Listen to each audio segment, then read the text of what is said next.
On today's episode of the ThriveMore podcast, I interview Kirk Bowyer. Kirk is the founder of Mini Athletics. Mini Athletics is a franchise in the United Kingdom, Ireland, and Dubai, and they are coming to the United States. You're going to hear a story of a father who identified a problem and then solved it with a business, which is Entrepreneurship 101. Just a wonderful conversation, an incredibly pleasant guy, just wonderful dude. And he talks with that really cool British accent that we all love. You're going to love this one, and I know you're going to learn from this one. Kirk is the co-founder of Mini Athletics. We speak a lot on this podcast about how entrepreneurs solve problems, and Kirk solved the problem for his own children by starting Mini Athletics in the United Kingdom. So this is really a story of a husband and wife wanting the best for their children and pursuing the business path to achieve it. So this is going to be an insightful discussion from founding a business to scaling it to franchising it across many parts of the globe, including America soon. So Kirk, welcome to the ThriveMore podcast. Thanks for having me on. I'm honored to be on. I've listened to the previous podcasts, and I hope it could be as interesting as that. Oh, I'm sure. Well, you have the coolest accent so far, so you already win that. You already win that one, right? Yeah. So for your story, if we can, let's start. You were traveling around the globe, obviously, with a Formula One driver.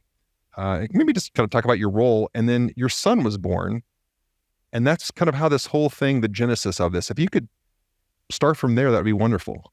Yeah. So I was what we call in the UK a strength and conditioning coach.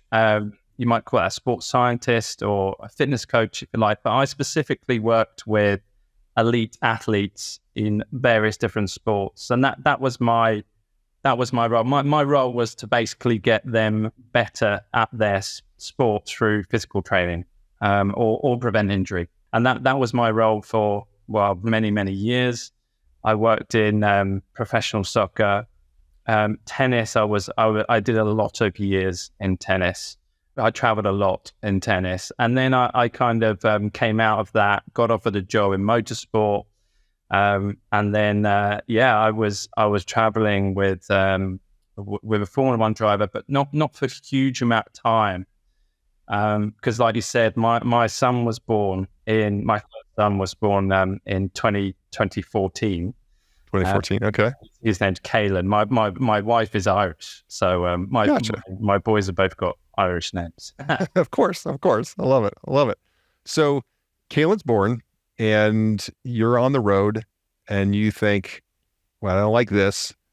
How does that progress? Yeah, absolutely. So Kalen had turned 1, and I just basically had a bit of a moment. I was traveling, and I just realized I didn't want to do it anymore. Yeah. I wanted to be at home with him. I was getting a little bit disillusioned with the job. I was making marginal gains, which, were, I suppose you could say those marginal gains were having an effect to one or two people that were very, very elite. I suppose it wasn't a midlife crisis, but it was as close as one I was probably going to get, because I wanted to make a deeper impact, and I also I missed my son and my wife tremendously. I quit my job there and then. I said, I'm sorry, I've got to go home, and I did. I got a flight a couple of days later. I came home. That was it. I quit. That's how so many entrepreneurial stories start. They're just, people get fed up with the status quo and they make that change. Yeah. So you have Kalen, and if I understand your background correctly, you enrolled him in some type of sports program. Yeah. Yeah. And that's kind of what led to this. So talk about that. So when I came home, Kalen was about 1, and I spent the next 6 months at home wondering what I was going to do, getting under my wife's feet. I enjoyed my 6 months at home between that, because I had 6 months before Mini Athletics came along. And because I knew I didn't want to go back into the previous career, because if I went back to the previous career, I was going out traveling again, because that was the level I was at. And so I didn't want to do that. I wanted to make a big impact, but I just didn't have any ideas. I had no ideas for 6 months. But then something happened, and I took Kalen to his first class, and that was a soccer class. Okay. And we in the UK are pretty obsessed with soccer. Just a little bit. Yeah. The fact you're calling it soccer and not football is I know, you know your audience. Yeah, you know your audience. My friends heard me on this. They won't let me forget that. But yeah, so I and I'm a big football fan too. Sure. I'm a big Nottingham Forest fan, and there is a but here. But the thing is that the culture over here in the UK is that we're very obsessed with soccer. And at 18 months old, I had three choices to take my son to a class, and those choices were soccer. We have another sport over here which is called rugby, which is a little bit nuts, and gymnastics. Actually, there was 4. There was dance as well, right? Okay. So I took him to soccer, and I remember going into the class, and I went into the class, and it was full of boys, and 18 months to 2 years old, and it was full of dads, and it was clear that all of those dads wanted their sons to be very, very good at soccer, and so their kind of outlook, and to be honest, culturally at that time, although we have moved forwards, I think since then. Culturally, it was, I want my son to be good at soccer because they, that he, from a status point of view, it was all about status, right? Yep. And the class began, and the coach was very good, but essentially the content was not good, in my opinion. That he was being taught very specifics of football, of soccer. Of soccer, and all my son wanted to do was do what was very naturally. He had these natural curiosities as a 18-month 2-year-old. He wanted to run. He just wanted to run around. He wanted to jump. He wanted to throw things, and he was the same at home. He wanted to throw things often that he shouldn't, right? And sure. And these were his natural curiosities, but we were trying to pigeonhole him the class was trying to pigeonhole him into what culturally was where we wanted our children to be, not where the child needed to be. And I knew from my sports science background as to athletic development and what they should be focusing on and when they should be focusing on it in terms of gross motor skills and so on.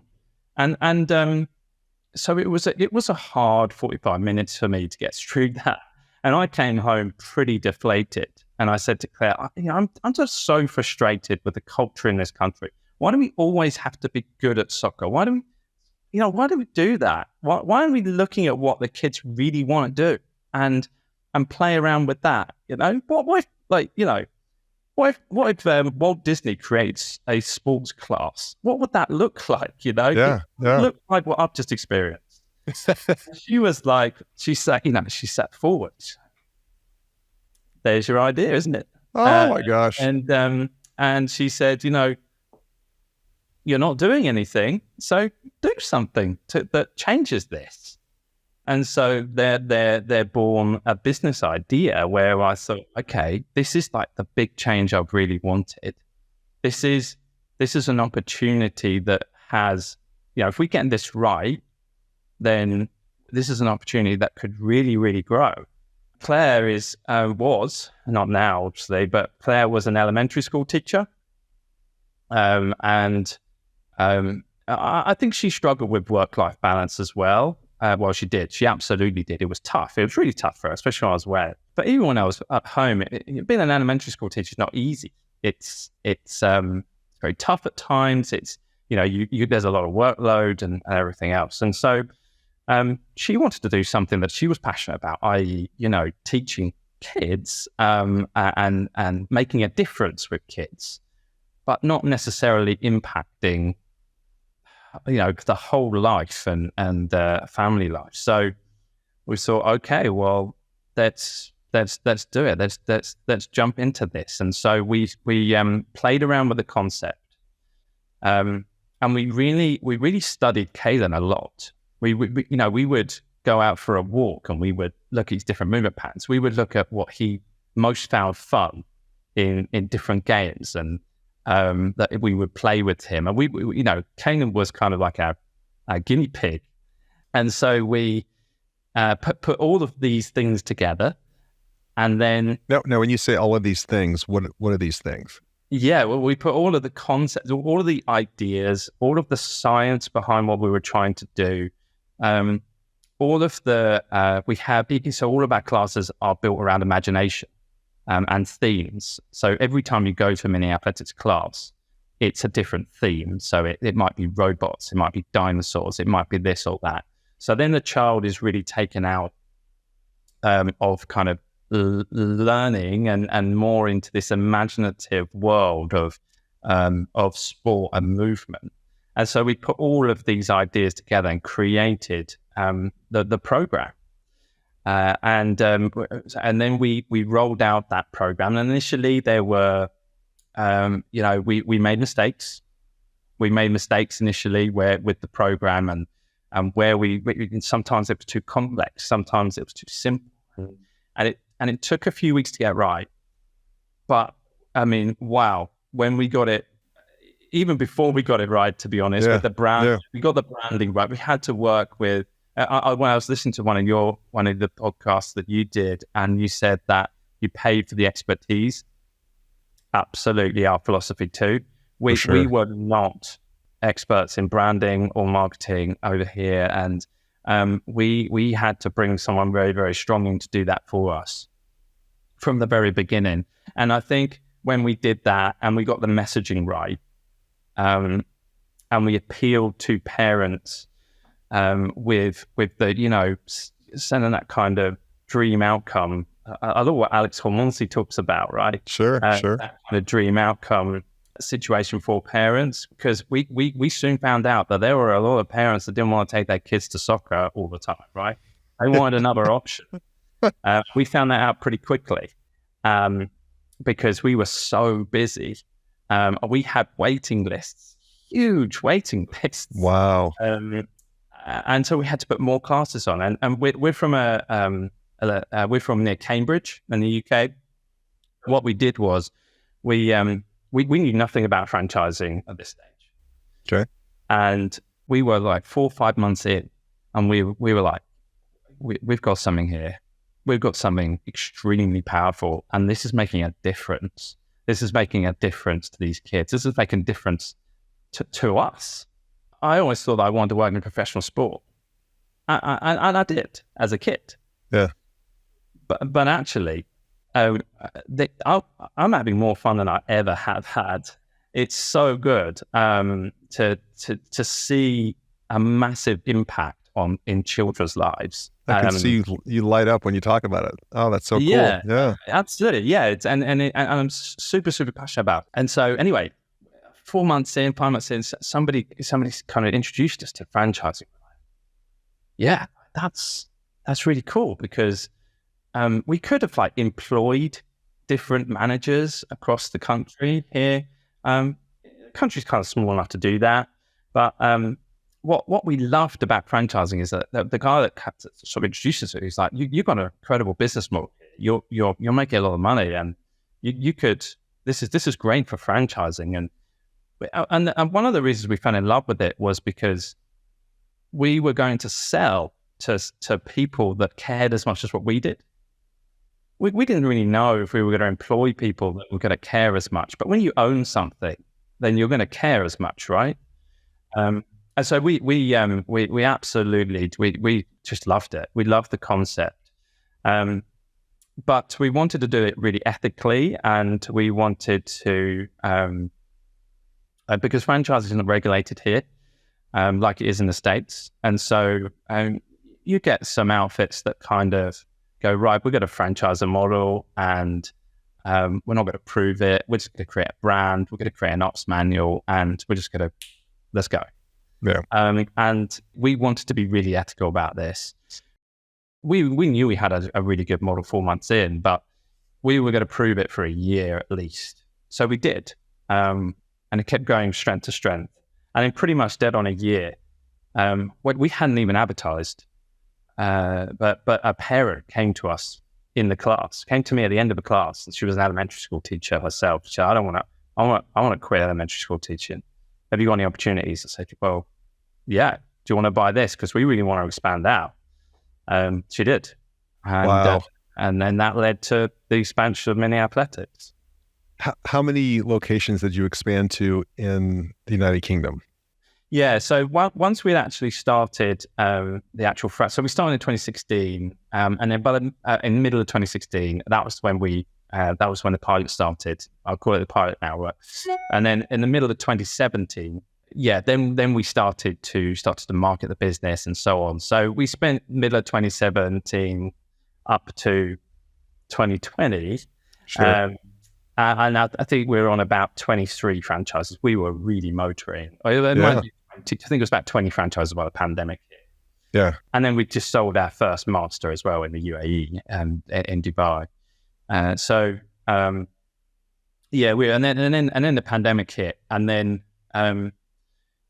the pandemic wasn't as devastating as what we thought it might have been when it hit. It just put us on ice. It was just if somebody had just go, right, you're just going to stand still for a while. And that's quite tough. But the strong, as you said, that you had to pause, which is never fun, but the strong business models, they came out of the pandemic fine. It wasn't fun during the pandemic, but they came out of it fine because they were a strong business. Yeah, absolutely. We actually in 2020 we still had a net gain of franchisees. I mean, we didn't lose it. That came because that was kind of the thoughts we had that we thought, okay, well, we need to come out of this really strong. So how are we going to come out of this really strong? Well, let's treat our franchisees incredibly well. So let's cut all management fees. Let's cut every fee that they have to pay through the pandemic. And when we're allowed to come back to classes, which was pretty soon in this country, actually, because we were allowed to, because we were dealing with children and stuff, they needed to do something. So, but we cut the management fees even 3, 4, 5 months after they were allowed to come back. So they were given time to recover. Sure. And we got a lot of respect for that. Well, and for the listeners, the company, Mini Athletics, you really cater to that 1 to 8-year-old age range. Is that correct? Yeah, that's right. Yep. Yeah. So we have 4 classes. So the first is walking to 2. So any kid that starts to walk, they've got a class for them. And then 2 to 3.5, 3.5 to 5, and 5 to 7. 5 to 7/8th birthday. Gotcha. And then, and really, because you just want to know your niche and focus a program on who you can help. And then I guess once they turn 8, they maybe pick their path, their sport, dance, whatever that may be, and they go on to do that at a club or something. Yeah, absolutely. Yeah. And this really this nails down into our ethos is that I knew from my science background, and it's ironic actually, because I knew that the best people in sport, the best athletes, the best sports people, were the people that could competently move the best. They were competent movers, right? Why were they competent movers? Well, for example, right, Rafa Nadal is very good footballer and he's a very good soccer player. He's a very good tennis player, and he could probably turn his hand to any sport actually. But what? So why? Well, because he probably played a lot of multi-sport, and he was probably taught really how to move from a really early age, how to run, how to jump, how to throw, all these core skills. We saw that. Great. Okay. Well, we can teach all of that in this really imaginative and fun and class that's going to be an incredible positive experience for kids. but the thing is that what our goal was I want someone when they're 20, 30 years old to come back to us and say, do you know what? You inspired me to love being active. And because when I was little, I learned all of these really core skills, which then set me up for sport. So our philosophy is, we want to create really competent movers, so they are going to be very good at any sport that they turn their hand to when they're 8. And so we love just passing them on to multiple different sports. And that's why we're super excited about going into the States, because, your national sports are basically built around run, jump, and throw, especially run and throw. American football, baseball, all these, they're right up our street. Yeah. And like many athletics, you stress the cognitive elements, not just the physical skills, right? How do you do that? Claire was behind this a lot, actually, because she was an elementary school teacher. Now, when Kanan was, preschool, she wanted to ensure that he was cognitively ready for when he went to kindergarten, school, whatever, right? And so he wasn't really getting that at sort of daycare centers. It's very play-based, and we're kind of play-based, but there is a certain structure to it, and it kind of teaches children how to take instructions and how to act on those instructions through inspiring them to want to act on those instructions, right? Within the class, it has a lot of cognitive elements to it that challenge them from a 1-step instruction to a 2-step instruction. And each time the age group moves up, we challenge them a little bit more cognitively. And it's all built around that physical class. Yeah, I love that. That's great. So it's always interesting to hear the challenges. So you said, you've got a master in Dubai. I think you have some franchisees in Ireland. Am I correct in that?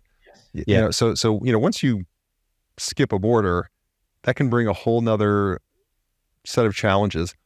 Just for the audience, what did you find to be, one of the things you had to overcome as you went cross borders with the mini athletics concept? Yeah, Ireland not so much. It's a very similar culture to the UK, and it was instantly successful for our first franchisee there, called Niall, and he did such an incredible job. He has it, You talked about franchisees that have what it takes. He has that, and that was very easy. Dubai, again, Amir has it also. He's a fantastic guy. Now, there were barriers with Dubai, I think, because there were definitely cultural differences as to when it sounds very simple, but when classes can take place. And for example, on a Saturday, we would be very busy on a Saturday morning, but it's not really the case in Dubai because they brunch in Dubai. Brunch is a big thing in Dubai, and why not? I mean, wow, sounds great, isn't it? So yeah, we kind of had to look at the sort of cultural differences there and see how we were going to, and help Amir with that, and see how we were going to get around that, and we did. But there was there was an emphasis on the different elements of mini athletics. So mini athletics had different programs. Yeah, we've got public classes that parents can bring their kids to that you pay for, but then we're also in schools. We also deliver a session in schools for kids with special educational needs, which is an incredible program that Claire developed. What we found we did a lot of research. I'm sorry, I'll go back to Dubai in a minute. Yeah. We did a lot of research on kids that with special educational needs, whether they were struggling to settle into the school day. And so we developed a kind of like a sensory circuit that they come into school, but the first thing they do is they go and do our sensory circuit. We call it Wake Up and Go-Go. Go-Go is our mascot, is a gazelle. And within that, there's these three elements of activating them and getting them active and then getting their brain sort of ticking over with coordination. And then the last part is sort of relaxation. And Claire and I wrote these stories that are built around breathing exercises, but they're being built on the story. So Go goes to space, and you have to breathe for 5 seconds in and breathe. And so this is a really big program now in the UK, and then we took it to the UAE, and it really set off because they have lots of international schools there, and the fact that we're a UK brand was actually a really positive thing. So there was just different emphasis over there on the different programs.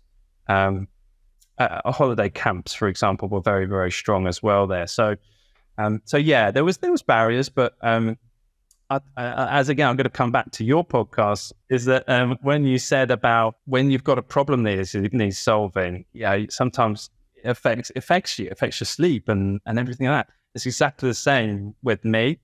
If there's a problem that needs solving, I'm not going to let that rest until we have solved that problem. I love that it's simple, but it's brilliant branding that your mascot is named Go-Go because you're a movement business for young children, and it's a gazelle. Like, that's just so simple, but absolutely brilliant. I don't know if you thought of that, but they nailed that. Well, what lessons would you like to share with the listeners that you learned? The fun thing about entrepreneurship is we kind of get to make this up as we go along. And yet it also is an amazing learning experience because when we look back over our shoulder, we're proud of what we built, but we also say, oof, man, if I could do these 4 things differently, I would have done that. That's the great thing about franchising is you can help people avoid those traps because you've already figured them out and solved for them. What were some of the lessons you learned along the way that, if you could go back and do it over again, maybe you do it differently?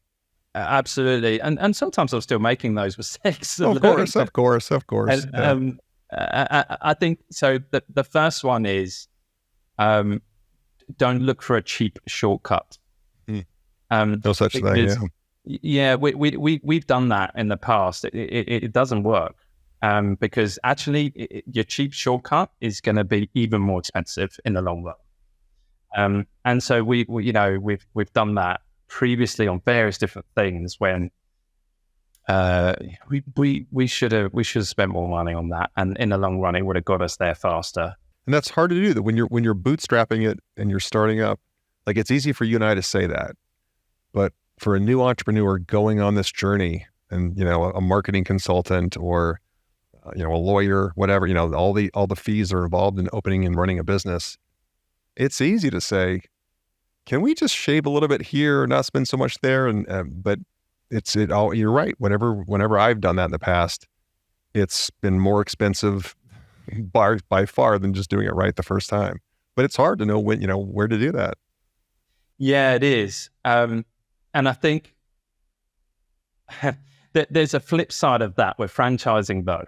And I think that as franchisors, we've made a lot of mistakes for the franchisees, I think, right? 100%. So they're kind of shielded. And I kind of see that as we are the shield of the franchisee in many ways. And I think that if you don't, from a franchisor perspective, like we're probably more careful with advising. We're probably more careful with the franchisees' money than we are our own. But that's the first one for sure. That and going into the States now, we're really careful with who we're kind of dealing with. We've got an amazing lawyer in Charles in Turner Law.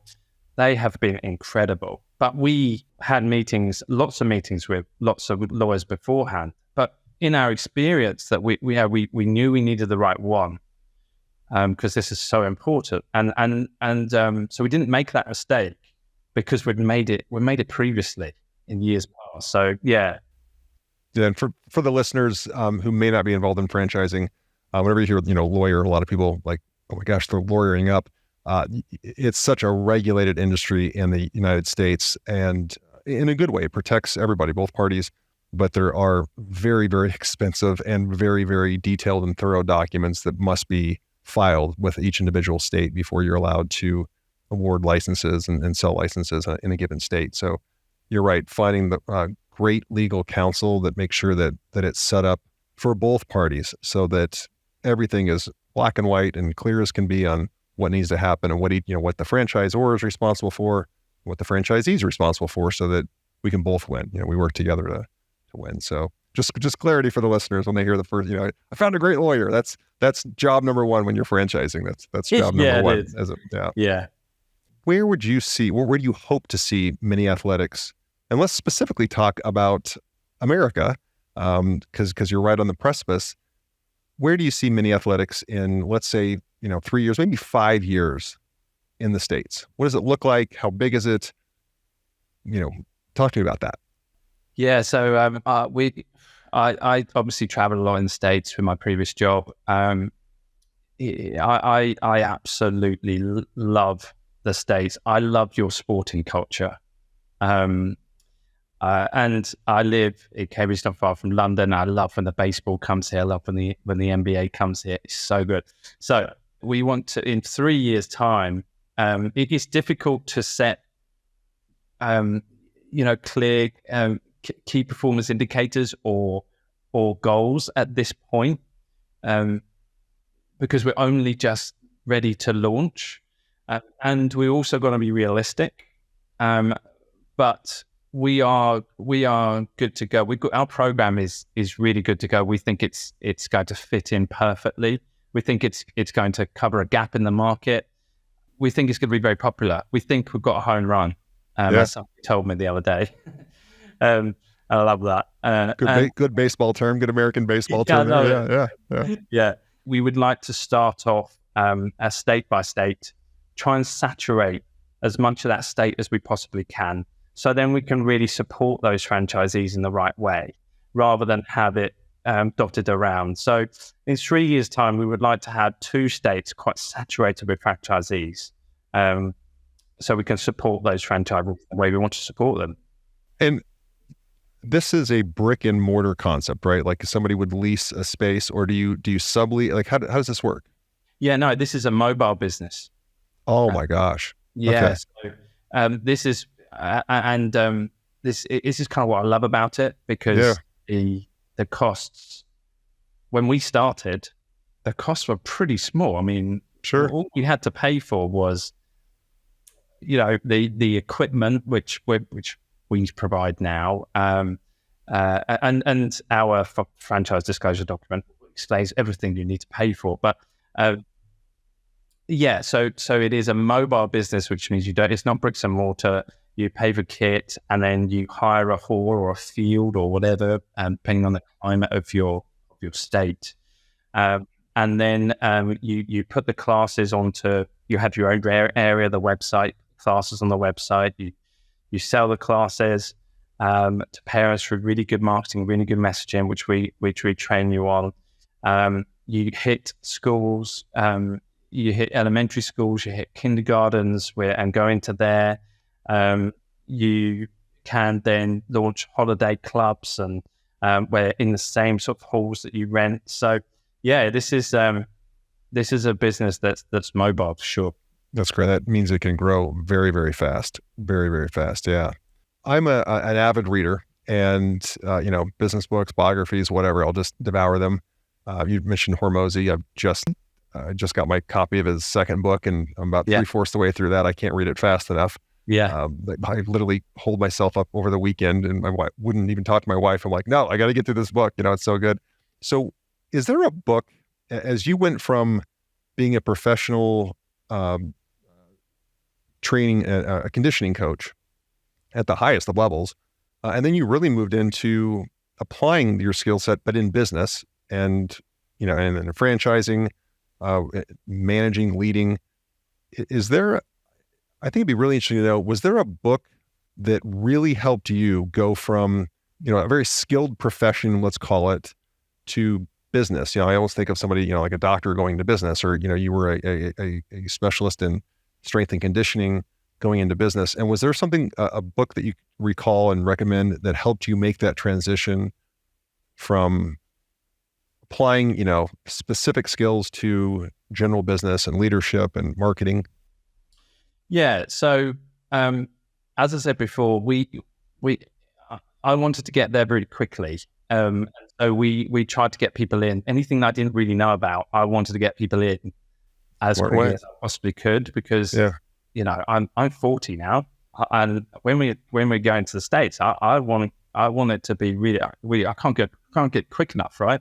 But in terms of any one book, I think that I went from a career where it was, I didn't really have to manage anyone particularly. I didn't really have to lead anyone particularly. I was leading myself, and I was leading the athlete I was working with. So it wasn't, I didn't really have that. And I needed to know, and so I needed to look at various different people. I needed to look at various different, there wasn't such thing as podcasts back then when we were launching, I don't think, but if there was, on everyone.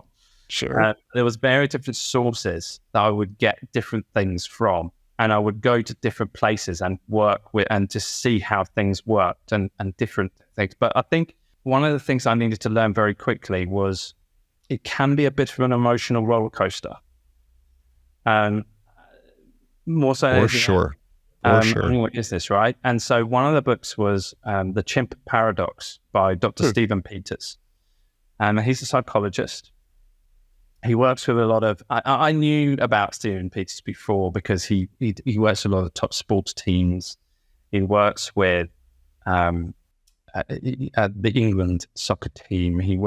He's very high up in what he does. Yeah. So I knew, and so I read the book and kind of learned how to control my emotions in difficult circumstances and react in the right way. And it's called the chimp paradox, because when you get sort of very emotional about things, then the kind of chimp comes out in you and gets really kind of irrational and all this kind of things. And I think if you're going to succeed in business, there's going to be disappointments. There's going to be people that are going to disappoint you, and there's going to be really, really big highs, and sometimes there's going to be big lows. But you can't that particularly affect how you deal with others, because that's going to really affect your business. And I think that was pretty key to how we started out and how we treated people, and just keeping a level emotional state, and also how we are at home as well. Is that you can't let someone that's let you down in business then go and take it out on your family and sort of being short with them, or you can't do that. That's not why you're in it. So yeah, that the chimp paradox is definitely one that really helped. That's a great recommendation. Along the same lines, somebody, not a book, but somebody once said, anger is drinking a poison, hoping it kills somebody else. Right? You're the one that's suffering. That person that made you mad, they're on with their day. But when we take our downfalls home and stuff, it's useless. It's wasted energy, wasted time. Absolutely. It's not affecting. I love your one-liners. They're incredible. Another one that I've been thinking about for a while. You said a healthy man has a thousand wishes. I'm not good at one-liners. Has a thousand wishes, but a dying man has one. Has one. Like, if you don't have your health, and I love that you're starting with kids so young, because it teaches them. Yeah. And honestly, America has some room to improve in this, where we've got to get moving. And we've become a sedentary nation, and we need to get back to as children, moving and playing, and then never losing that. Well, Kirk, where can people find you, and where can they connect and learn more about mini athletics, especially as you come to America? Yeah, so we have obviously our customer facing website, which is miniathletic.com, and so to learn about the kind of program there. But then there's also our franchising site, new. It's called miniathleticsfranchising.com.